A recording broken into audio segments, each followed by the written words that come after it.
কার কাছে বলিব আমার দুঃখের কথা?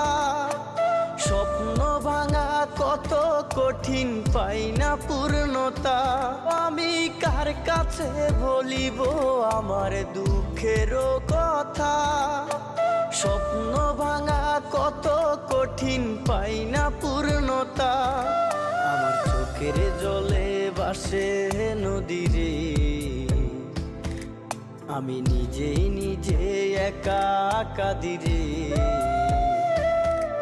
আমি নিজেই নিজে একা হাসিরে। আমায় দেখলে সবাই পাগল বলে রে। ওরে